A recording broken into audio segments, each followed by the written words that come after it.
They told me to save 10% of my income, and when I started working, that was it. In America especially, people don't really openly talk about finance or money, which is unfortunate. One of the things I try to come back to is just anything in life, focus on what you can control, because that's really, at the end of the day, the only thing that you have control over. For me personally, I'm comfortable with VTI, and I've been buying SCHY, which is the Schwab International Dividend Equity Fund, and it invests in about 120-ish dividend companies that are solid. I like that one better, and I picked it because they have the metrics that focus on, I'm simplifying it here, solid, fundamentally solid dividend growth, dividend paying companies. You didn't ask me about any hockey. Well, hello everyone and welcome to Momentum Finance channel. My name is Mo and I'm super honored and excited to be welcoming one of the amazing Blossom ambassadors, Russ. Welcome to the show, Russ. Hey Mo, what's going on? It's great. Russ, you're a Navy veteran who turned into trades. Tell us a bit more.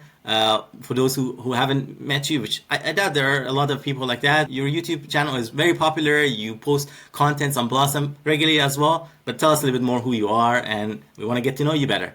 Yeah, well, I guess popularity's in the eye of the beholder. But we'll go with it, man. I don't know who told you that I'm susceptible to flattery, but nice job. So, yeah. Is it working Russ, though? It's working like a charm. My name's Russ, and I got this YouTube channel, Dapper Dividends, and creating content. It's a platform to just share what I'm doing, things I wish I would have known, mistakes I'm making, lessons I'm learning, wins and losses and things like that. But yeah, I grew up in Chicago, lower middle class, really didn't have much of a financial background. The closest thing I had was my grandfather would buy stocks, and he would just say, I'm buying good stocks that pay a good dividend, like Walmart and AT&T and Disney. And that was it. Nobody ever told me anything else. Money was always tight. They told me to save 10% of my income, and when I started working, that was it. My family didn't tell me where to put it, how to invest, any of that stuff. So it took a long time until I learned that. When I was in my late 30s, I think I saw like a Scottrade commercial or something like that, and it was like, yeah, make trades as low as $5. So I thought, you know what? I don't want to pay $5 for a trade. Is there a better option? And yeah, I found Robinhood, just doing some Googling, and that was probably about 2017, late 2017. But yeah, as far as the Navy and all that goes, didn't go to college, just went to the military right out of high school, barely made it through high school. And yeah, I learned to weld some tools, and now I do welding. So I'm almost a millionaire. We're getting there to a net worth. That's amazing. I saw on your YouTube, because when one of the, I think the part of your YouTube, you're kind of tracking how far you are from 0 to that 100%. If I recall correctly, I saw on the YouTube banner it was like 89% or 90% there, almost around that. Yeah, that's a conservative estimate. It's okay. A lot closer. Where we're at, our house, our primary residence is a big chunk of our net worth, and depending on where you go and what websites, we're not looking to sell anytime soon, but the value of the house fluctuates. So yeah, I try and keep it on the low end, but we're comfortably about 90% of the way to being net worth millionaires. And but $1 million ain't what it used to be. So back in the day, like that was a big and feet. And in Canada, I know you guys, if you're comparing to USD, you got to go a little bit further. Yeah, times have changed. I know on your channel and also through different posts that I've read from you, you had shared that back in 2018, you kind of stumbled upon dividend investing and it actually changed everything for you. How did that happen? I'd like to know more about that. Yeah, for sure. So I started out like most people do, thinking I'm going to take a few years to learn and I'll be a trader and I'll probably be able to quit my job, high flying trade. Can't be that hard to learn, right? So naturally I started with penny stocks and did awful on them. And I remember thinking, like, why would you buy a share of Johnson & Johnson at, $100 when I could buy thousands and thousands of shares of this other company that's super small for that same $100? Well, and then anyway, as it turns out, it's playing the lottery. If you're buying penny stocks, it can be fun, but it literally is just like playing the lottery. Yeah, the way I stumbled onto it was graduated from penny stocks, took the next step to swing trading, which, I thought like, oh, this will be a little bit better. Just buy something, hold it for a little bit, and then sell. And I think it was Merck was the company that I was swing trading, and in that period I received a dividend, and I kind of knew what it was, but Googled that. I was like, well, I got a dividend. What is it? Googled the dividend, like Alice goes down the rabbit hole, and led to this channel. So I ended up wanting to focus more on that because I thought it was so cool that I literally was really bad at swing trading because I would break all the rules. I took a couple online courses and it taught me reading charts, but quite honestly, it's like astrology. If you're reading charts, you can turn those charts upside down and try and read it and you might get the same result, but it's all price movement. And if you're buying and selling on price, you're speculating on price. And I did really bad at that. So thinking about, well, if I just held Merck, they'd just keep paying me every 90 days, just pay me this dividend. So that felt like hand in glove moment. That was kind of the light bulb moment that, wow, this I think works much better. I don't have to worry about buying and selling. I literally just buy, do nothing, and they keep paying me money. So that was the first real big light bulb moment and step forward into dividend investing. And then, of course, I started chasing yield, looking for, well, if Merck's paying a 3% dividend, what's this over here with a 6, 7, 8%, which is yield chasing. So I started yield chasing, learned a bit of the hard way. Can't do that. But what that did teach me was at that time, I also started noticing Warren Buffett and Charlie Munger, who became a huge influence on me, and they still are and always will be. But looking at the fundamentals of a company, learning that it's not about the dividend itself. Don't chase the dividend, chase the business, chase the quality company, chase the company that's paying that dividend. Because honestly, the dividend's not a guarantee. It's not set in stone. And dude, if a company is struggling, like we've seen with Whirlpool, and we have seen with other ones like VF Corp, ticker VFC, and Dow, ticker DOW, dude, they'll cut the dividend.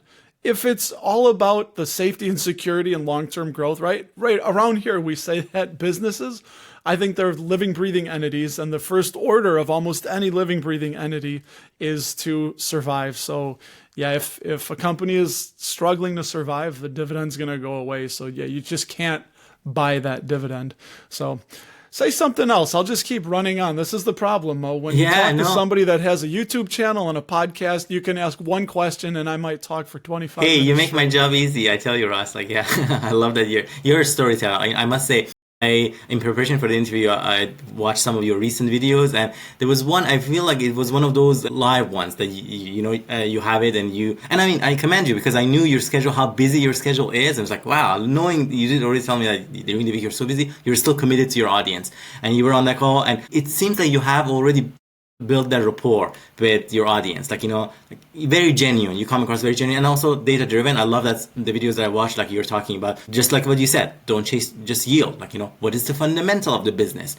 If they cut this was the reasons behind it. These are what led to that happening. So kind of trying to, as well, throughout the process, educating your audience, which is just fantastic.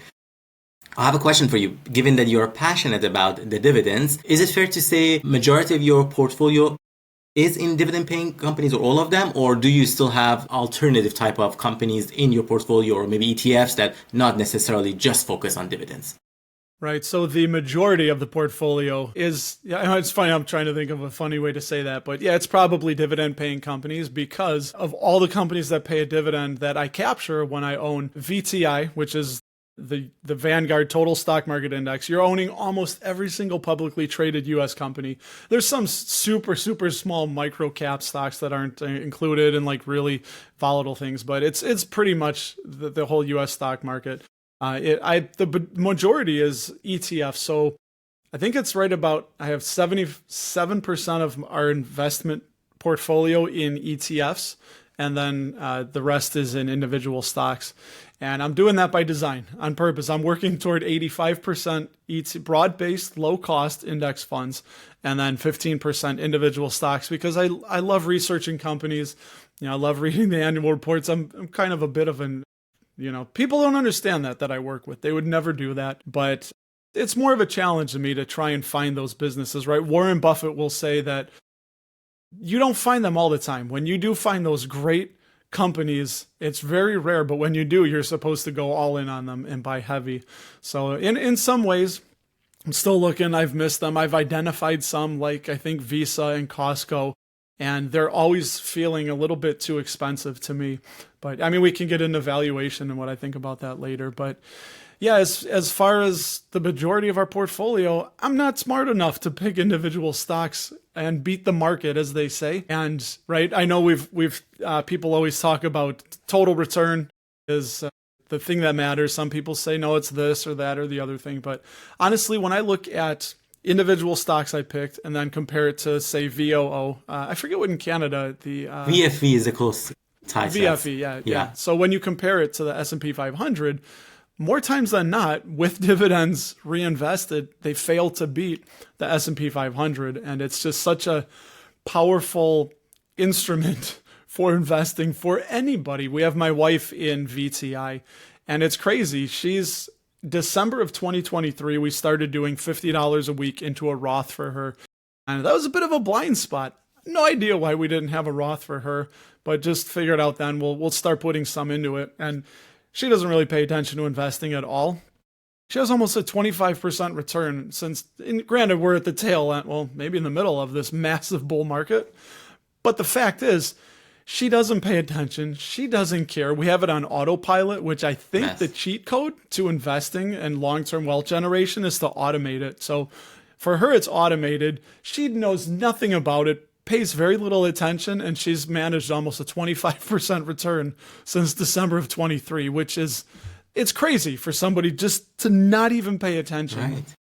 Yeah, I know we'll see people on Blossom that's like, oh, I beat the market, or, I will never buy. Okay, but for someone like her, to get a 25% return and know nothing about it is crazy. 100%. And she set it and forget it. And even the fact that the money comes off of, let's say, her paycheck or from certain bank accounts automatically, she doesn't even have to think about it. I tell you what, like the same concept for my wife as well. I mean, I'm so passionate about investing in finances, but for her, like, Mo, you got this. Like, okay, don't tell me. If you need to do something, just do it. And so for somebody like her, I can imagine, like, I want to tell her, yeah, we're going to do stock picking and we have to read through all of these kind of statements and we have to listen into the calls and whatnot. I doubt if she's interested. And honestly, for me, that even as a person who's interested in these things, I don't have the time for that. So that's why, for me, 100% of my portfolio is actually in ETFs. And it's working fine. It doesn't have to be, investing doesn't have to be complex. You can keep it simple and it works. We just have to be patient, have that diligence and consistency. I think that's really the trick. It's, here in Chicago too, you look at it like a famous basketball player, Michael Jordan. I mean, the dude could dunk a ball like nobody's business, but now if I tried that, it's not going to work out so well. And some people say the same thing, like everybody wants to be Warren Buffett. He's one of the biggest stock picking geniuses. But like they say, but if you're looking in the mirror and you don't see Warren Buffett looking back, you probably shouldn't be picking individual stocks. So I think there's some truth to that. And yeah, it's because of that I still enjoy it, like we said. But again, I'm busy. I create out of my hobby, but I'm always listening. When I'm working, I work pretty much by myself all day. So I'm driving and working and listening to either my AirPods or to the Bluetooth in my work truck. So I'm always learning something. I love the Quarter app, listening to earnings calls. Yesterday, I was driving back from a job I worked at 3 hours away. I was gone all week. I listened to Visa's earnings call. I listened to Agree Realty's earnings call, a couple financial podcasts. And that's even that, like a lot of people won't do that, which is completely fine. But you and I are both limited on time. We don't have time all day and all night. So I think for me personally, it's that sweet spot of just 85% funds, 15% individual stocks. And I'm not there yet. We're still working toward that allocation. But to each their own. And it's all about, I think, what helps you sleep well at night and meets your financial goals. Pick your priorities, what's valuable for you and what keeps you excited. To your point, like it is balanced and there's no perfect proportion that works necessarily for everybody. I'm going to go a little back to the beginning, Russ. You did work in the Navy, and before we hit the call, as part of that, it seems like you also did a little bit of traveling outside of the U.S., right? How did those early beginnings and those early experiences, right, out of college, shape your belief and thought process around money? Yeah, well, they really didn't. They didn't. They were bad. It was was what people aren't thinking because again, so without going too deep into it, I was. My biological dad split before I was a year old, so it was my mom and I, and then my grandparents my grandparents were really big in my life. And if there's one thing they instilled, my grandpa was born in 1914 and my grandma was 1919. So they both were, lived through the Depression when they were teenagers, early 20s. So they went through the Great Depression, and to a fault almost, we had a frugal mindset. Like they were always saving everything, very, careful with their money. They didn't just blow money. My mom was a little different. I got some of that from her too. So yeah, my 20s and 30s, we would just spend. I very rarely saved.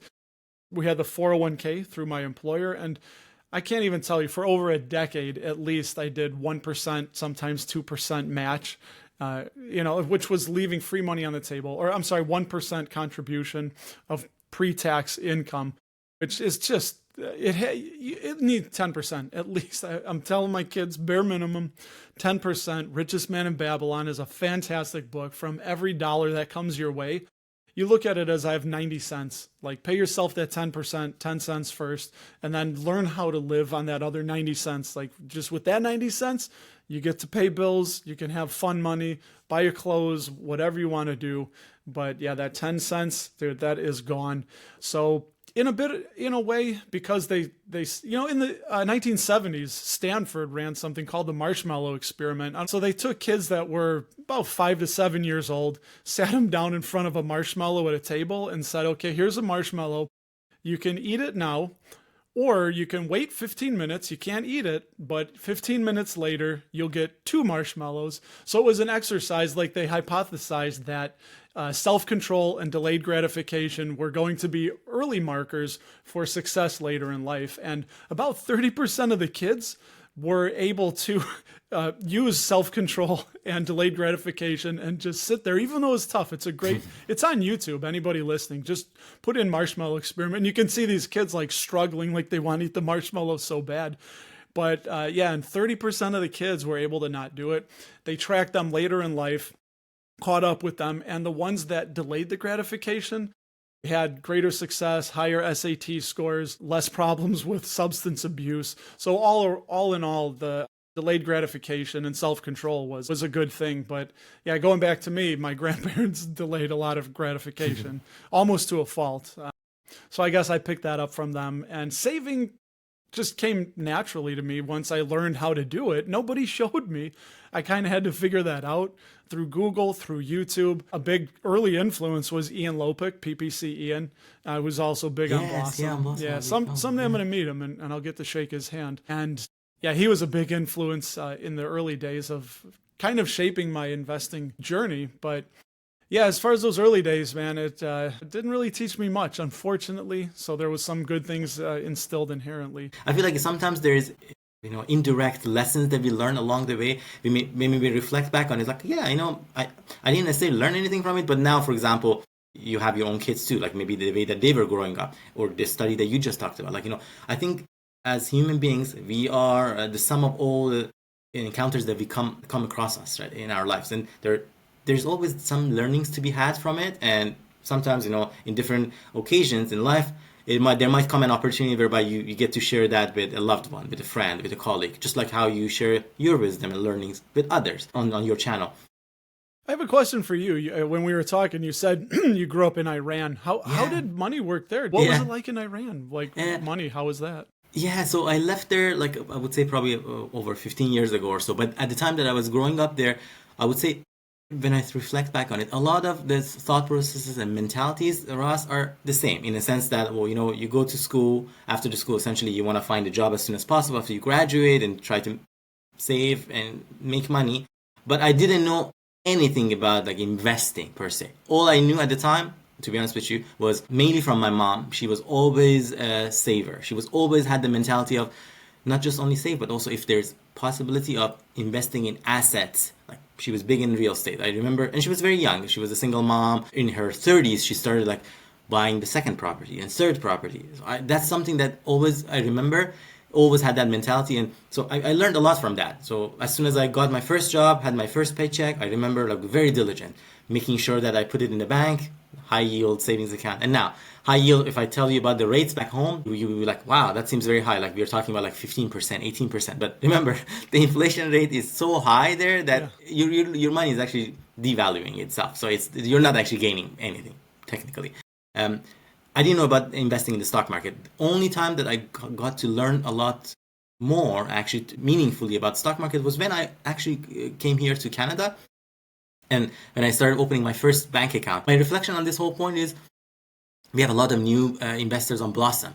I think it's very important for them to kind of manage their expectation, do as much as possible to learn, and don't overwhelm themselves, especially in the beginnings. You're probably they are gonna make a lot of mistakes, just like what we all did. But maybe in the beginning, if I knew things that I know now, I would probably say if I didn't know anything, probably investing in a broad-based index fund or ETF, such as VFV, or things of that nature, is probably a safe bet, because especially if you don't need it as an emergency fund. That's what we're talking about, right? But you do need to save for your future. You do need to invest for your future. Yeah, dude, first of all, your mom was smart to at least have that inkling of buying assets. And you reminded me that we should be buying income generating assets and not instead of like I'm reading a book called The Wealth Ladder by Nick Majuli, and he talked about that in there, where people at the low end of the wealth ladder that have a low net worth, they predominantly what makes up their asset base is cash and vehicles, cash and cars. And those don't produce, I mean, I guess if you have a high yield savings account, you might get a little bit of income, but yeah, then the further up you go, you're like Elon Musk and Jeff Bezos, they were in businesses. They, started a business. It's a little more riskier because businesses fail, but that was the big takeaway. Just start gravitating toward income producing assets. And when you buy VFV or VOO, you're buying lots of income producing assets, 500 of them, right? It's self-cleansing. I mean, you don't have to worry about picking the next company like Nvidia. Like, you'll own it naturally because it's market cap weighted. As it gets bigger and does better and earns more, it'll gravitate toward the top. And yeah, I know some people say like, buying the S&P 500, you're buying a tech fund. That's like, well, now, but whatever comes next, if something can replace all these companies, the Mag 7 at the top, you're going to own that. I already own it. I don't have to worry about it. It makes it so much easier, Ross, isn't it? And to your point, I think there were years whereby other sectors were more dominant. Hasn't always been the tech, like maybe over the past decade, yes. Railroads. But in the past, yeah, 100%. Companies. Yeah, you have a YouTube channel, you have online presence, you talk about your journey publicly. There got to be cases whereby maybe some of your former colleagues or maybe some other folks, they may recognize you. I'm sure that might happen. How do some of those conversations go? Or even maybe with family and friends. What are their reactions? Most people don't care because when it comes to finance, and it's a weird thing here in America especially, people don't really openly talk about finance or money, which is unfortunate because it's sorely lacking and needed. The financial literacy is just not taught in school. They teach so many other things that really aren't of that much importance when you graduate and you're older and use in life. But having just a good base of financial literacy would be very important. But it's, for some reason, right, it's kind of like sex and money is taboo to talk about here in society. The former, okay, we can, keep that behind closed doors. But money, I mean, that affects everybody. That affects your life, how you live, like how when you may have to stop, you can stop working or make work optional. That's something that I'm kind of working toward, is getting that work optional money. And I'll reach it soon, probably in about 3 to 4 years ish, where I don't know if I'm going to keep doing what I'm doing right now. I've been doing it since I was 18, pretty much. That's when I started in the Navy. But at 21 is when I started welding and doing what I've been doing. So I don't know if I'll stop doing it, but at least at that point, I could just say, you know what, I'm done. You have a choice. I'm not going to do it anymore. I'm playing with the idea of taking a year off just to see what that feels like. But anyway, that's what I've learned. Money will not make you happy. Money just gives you options. So money in and of itself is not going to bring happiness. It's just the things it can buy can make you happy. Here's the last 2 financial questions I received from coworkers. One said, hey, I'm big up on Ripple, the XRP, the crypto token. He said, I got a lot of Ripple and XLM, Stellar Lumens. What do you think I should do with that? That's the first. And then the second question, one of the guys said, hey, do you know how to log into our where we have money with work? I was like, you mean the retirement or the 401k? He's like, is that what it's called? Like, yeah. He's like, do you know how to log into that? Ay, ay, ay. So that's what I'm saying. Like nobody's asking, Yeah. strategy or anything like that. So the boilerplate answer I give is kind of like what Warren did. I said, look, if you don't want to do a lot of research and on your own free time looking into companies, and just buy the S&P Index. 500. You don't have to think about it. Just be done with it. But that's boring, right? That's the boring answer. People want hot, high flying things, high income, sexy ways to lose.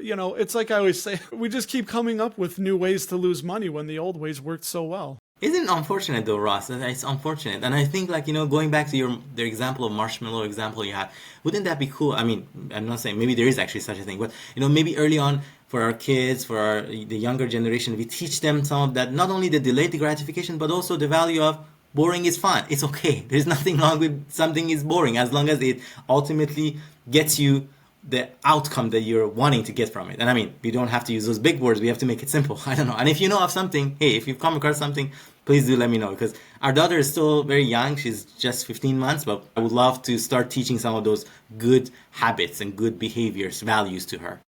Oh, it's easier said than done, Mo, because my daughters are going to be 18 and 17 almost. They're 15 months apart. Yeah.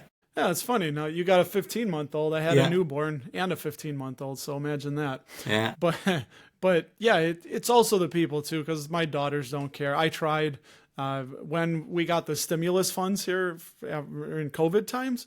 We got about $5,000 for each kid, and I opened up a custodial account for them and let them.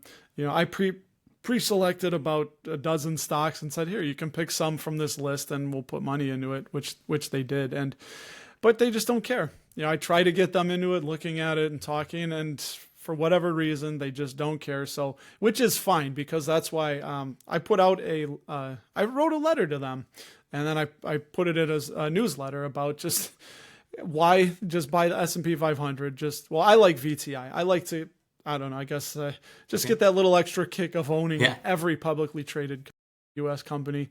So just buy that. You don't have to think about it. But you do have to save, and I told them 10% at least. That, like I said, that's your bare minimum.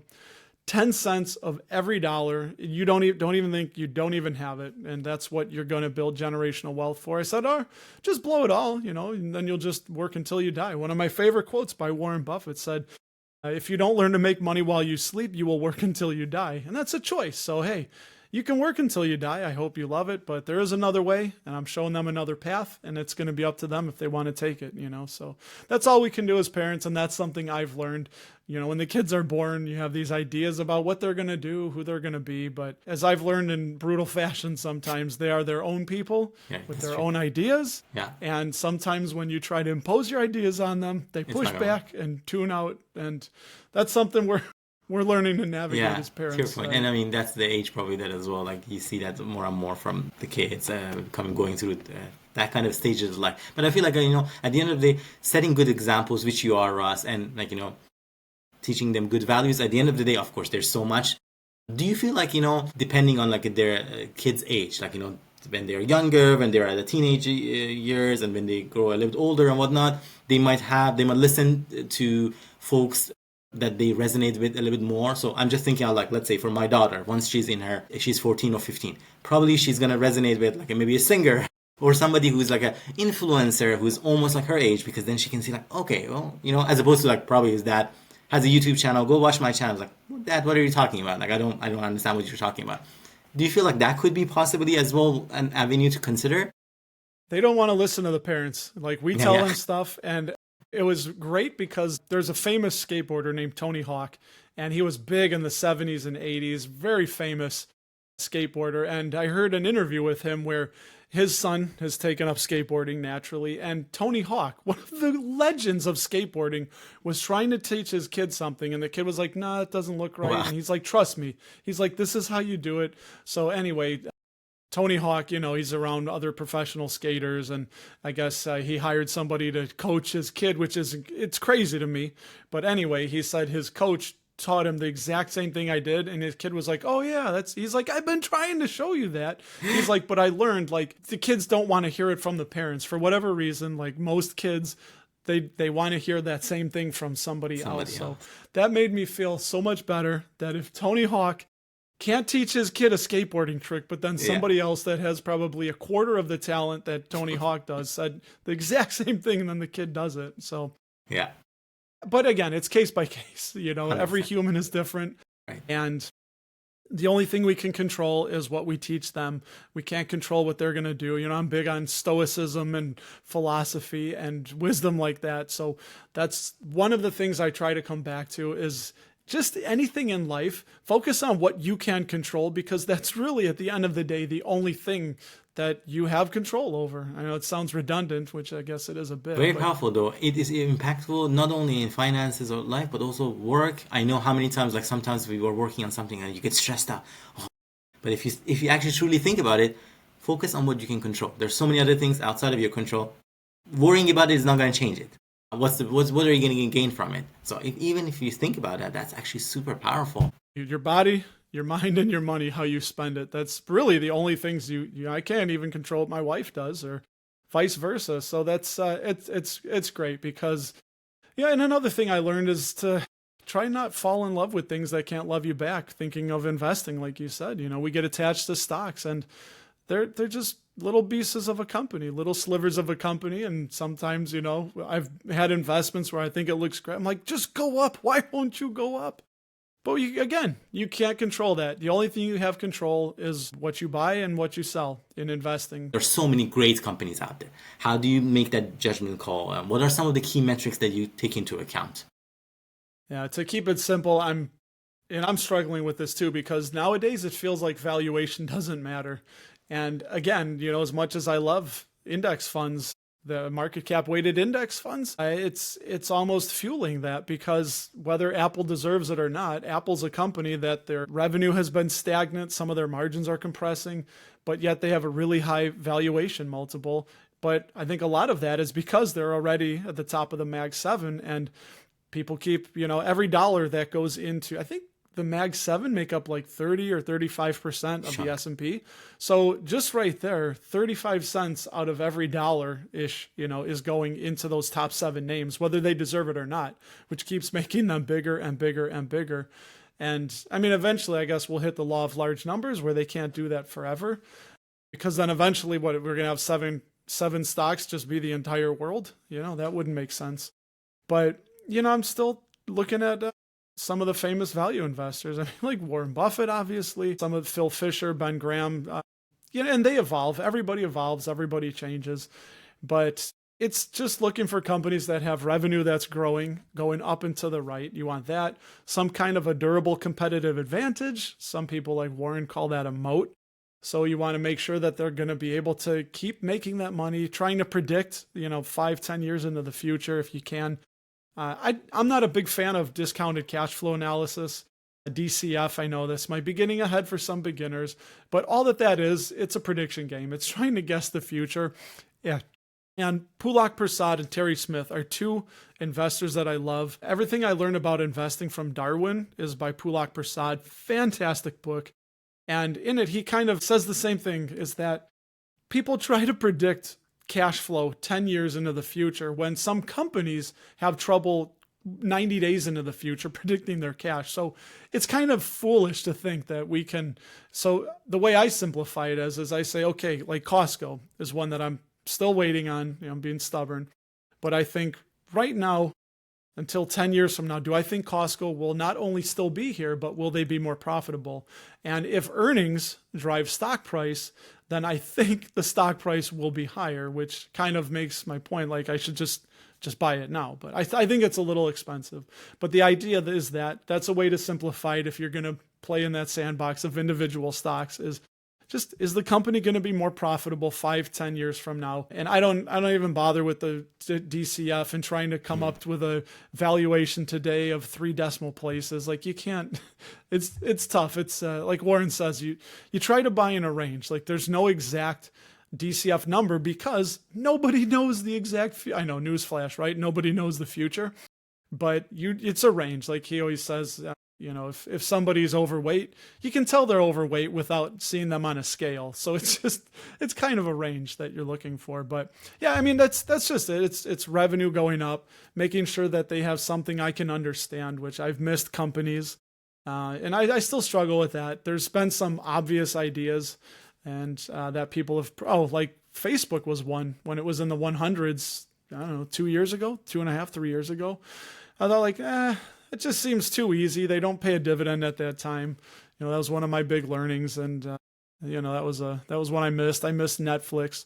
They call it just sitting there sucking your thumb, watching how easy it is, but or what you could have done, what you could have bought, and looking for good companies. Just there's a million metrics. This can get very complex. People can get very deep in the weeds, and I know everybody loves to get spreadsheets and show numbers and calculations and all that, but I think you can just simplify it down to that, and that's kind of, I guess, where I've been evolving toward and gravitating toward is just, hey, is the company going to be here 10 years from now and making more money than it is today? And if it is, then it should have a higher stock price. Is it the thrill of it, or is it like you are trying to, by pursuing this approach, you want to actually improve your overall return? Because naturally, like you said, Netflix, you said Facebook or Meta or Costco, they're all in VTI, as we know, right? Pretty much in all of the indices. So you are already getting that exposure to these companies indirectly and the gains. What is the main drive behind the pursuit of some sort of stock picking for you? So it's definitely evolved. It was trying to find those hidden gems, the ones that are going to have explosive growth, but in a way that's kind of chasing returns, chasing yield. And I think a smarter way, that at least is the way I've been gravitating toward, is to not chase yield, but just try to make less mistakes. Like, try not to lose money. Don't try to be smart, try not to be dumb. That's a famous Charlie Munger quote. And I think there's a lot of wisdom and truth to that, because, you can get into a lot of trouble when you try to be smart. But he was big on the inversion principle, flipping things on their head and looking at something and saying, like, instead of thinking about what could go right, think about what could go wrong. And if what could go wrong could be catastrophic, you might not want to do that, Yeah, that's been my gravitation, is to just try to not be as dumb, just make less mistakes instead of trying to hit the one out of the park. And, again, like you said, though, with VTI, you're going to own those companies. And it's why the index is so hard to beat. There's a study that was done that showed that over a 20-year period, 92% of professional fund managers failed to beat the S&P 500. And I think if you go out to 30 years, that number jumps up to like 97%, 98%, something ridiculous. So my thought is, like, if these are professionals and they have Bloomberg terminals, they have teams of people, they have all the latest software, they have contacts inside the company, they'll oftentimes know, and they're, on a first name basis with CEOs of companies. If these individuals can't beat the S&P 500 over a 20-year period, like, what hope? I mean, it has to be infinitesimally small of a percentage that I would have of beating this. So it's like, just, if you can't beat it, join it. Again, it's so hard, because who could have predicted what happened with Elon Musk? Anybody running a discounted cash flow analysis, say maybe, I don't know, in 2021, how would you ever have picked that Musk would have gone to be Trump's right-hand man? The left would have hated him, and then he has a falling out with Trump, and then the right hates him. Now you got right and left hating him, and that's affected Tesla's performance. That's what I'm saying. Like, you can't predict that. If you were buying Blockbuster and doing a DCF analysis on Blockbuster in, say, I don't know, 1998 or 1999, Blockbuster Video. Yeah. I just realized a lot of people listening might not have any idea what Blockbuster Video is. But yeah, if you were doing that, how could you have possibly known that Netflix would come along and Blockbuster could have bought Netflix? I think it was $50 million that Reed Hastings, one of the co-founders of Netflix, wanted to sell to Blockbuster, and Blockbuster famously laughed them out of the conference room and just said, "You guys are good. You got no shot. Like, we wouldn't even, we don't want you." And then that lit a fire in him. He said, "I'm going to put them out of business." And lo and behold, dude, it came true. I think 2012, Blockbuster filed for bankruptcy. They were one of the biggest, strongest, moatiest companies in the late 90s. And then little over a dozen years later or so, they're bankrupt. They're out of business. Like, it's why it's just so hard to predict. That tells you something, right? Even when you're thinking about companies' moat, that's what I like, that piece that you said from Charlie Munger around the inversion. It's actually very fascinating. Like, think about what could go wrong too. Just because right now, for example, X company is doing fantastic and whatnot, a random company, doesn't mean that there is always going to be the case. Like, you got to keep an eye on it, and that's why I think the stock picking itself comes with its territory. You got to stay on top of it. If Costco were to stumble and fail, if Netflix were to stumble and fail, I don't need to know. Whatever replaces Netflix, we'll own it. It's done. I already own it. Like, you don't even need to think about it. So yeah, man, it's such a beautiful thing. And Beautiful. yeah, I love it. People on social media scoff at like, 10% annual returns. Dude, 10% annual return compounded over decades is really powerful. That's really powerful 100%, stuff. 100%. It's just, and I mean, all of that for the, also to, you think about it, you're saving a lot of your potentially time that you had to spend otherwise to be able, and all the kind of like sleepless night that comes with it. I'm not saying, of course, with VTI or ETFs like that, they're always going to go necessarily just straight up. No, of course, we're investing in the stock market. We understand that it has its ups and downs. It's natural for it to have those pullbacks or dips or crashes and all of that, but it comes with the territory. You've already educated yourself around it. I have to ask this question to you, Russ, because I don't have a lot of kind of American guests on my show, and I'm glad that finally I'm having you and a few others recently. For you, do you mainly invest in the US companies and stocks? And I've read the J.L. Collins' book, and I know recently I listened to one of his podcast interviews he did with Brad Barrett and Choose FI. He was saying essentially like, oh yeah, simple path to wealth, investing in the broad-based US companies and whatnot, VTSAX. But even he said, I know that there are folks that sometimes feel a little more comfortable potentially going with international route as well. Like, yeah, having US, but also international. So even him, it seems like he's kind of saying it's fine as well if you're more comfortable with that, because who knows, US may not always dominate. It has done for the many, many years, like probably hundreds of years, but it may not always be the case. How about you? Do you only invest in the US companies, or do you have some exposure to international emerging markets? So, famous quote by Yogi Berra said, predictions are difficult, especially about the future. So, with that being said, I did listen to that interview with J.L. Collins. Fantastic. Yeah, he's been a great motivator. Anybody hasn't read The Simple Path to Wealth, you'd really need to do yourself a favor and read that. But the whole thought around that is the United States, I think, is about 60% of the world market-ish, somewhere around the 60%, but it was higher. So it's been reducing as some of these international companies and markets like China and India and such gain and grow bigger market share. There will be a point where the US might not be the big player, the big force in the world stock market. So because there's a fund out there called VT, the world, you're owning almost 10,000. It's every publicly traded company in the entire world you're owning, and it's market cap weighted. So as it's VOO just on the world scale.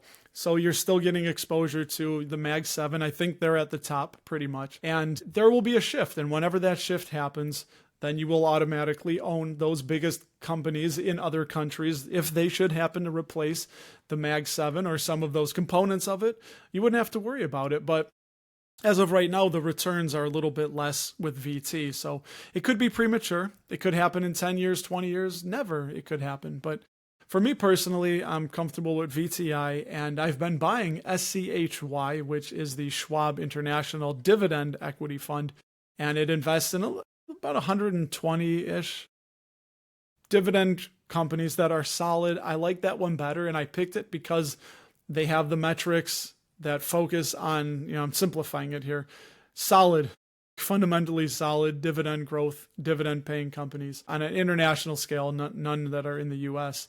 So that's kind of my, I guess, targeted international exposure that I've been buying. But, a lot of the US companies have exposure. Johnson & Johnson or so, they're all over the world. I mean, the world is so interconnected. Everybody, it's, as I say that, it just makes me think about all the tariffs and all that stuff. That'll eventually come and go. I mean, that's, they don't set tariff rates, thankfully, for the next 50 years or something like that. So things change, leadership, governments change. And I don't know where it'll go, but I'm comfortable now with my international exposure through VTI. And hey, if one day I wake up and the US is maybe in the 50%, maybe then it's time to switch over. It's been so fantastic talking to you, and I know I took quite a bit of your time, so I appreciate that you're, so gracious with your time. I really appreciate it, man. I want to just ask one final question, and it's more of a question of an open-ended one. Is there a question that you wished I had asked you that I missed to ask? You are an expert in this, Russ. I know usually you come on these type of shows and you're actually interviewing other people. So being the expert that you are, would there be a question that you wish I had asked you and I failed to do so? And if it is, by all means, ask yourself that question. Well, I don't know. Experts a little, there's always room for improvement. And I still sometimes feel I'm on day one around here. So thanks for that. But I don't know. You didn't ask me about any hockey. What's your favorite hockey team? I know at the beginning of the call you were talking about it. You used to be a big fan. I don't know if you still watch hockey? Yeah, Yeah. it's tapered off a little bit. Actually, investing has kind of replaced some of that because Yeah. a lot of in those early years, that's what I did every night. I would watch hockey, like 2-3 hours in front of the TV. Now I think about that, and was it wasted time? I don't know. I guess maybe I didn't know any better or different, but yeah, I watched a little bit here. The Blackhawks are my team now, but back in the '90s, dude, they sucked. They were terrible. So I used to love big watching the NHL. Vancouver, I was a big fan of them. Edmonton, they had their problems back in the day. You mentioned you're going to Calgary, so there was Yes, yeah, for players the like Blossom Tour. some of these names you people will have no idea that are listening, but like Mika Kiprusoff, I was a big fan of him, a goaltender for the Calgary Flames for many years. So it is entertainment. Sports are entertainment. Investing can be entertaining. There's a George Soros quote that you just made me think of where he said, if I'll paraphrase, if you find investing as exciting or entertaining, you're doing it wrong. It should be boring. And that's what I see a lot of on Blossom nowadays is people chasing high exciting yields, everybody, monthly, weekly dividends, some of them, how much I'm getting in dividends every week. And I was like, it's working now, but eventually I think the clock's going to strike midnight and it'll be all pumpkins and mice then. Gotta watch out for those. Just be cautious.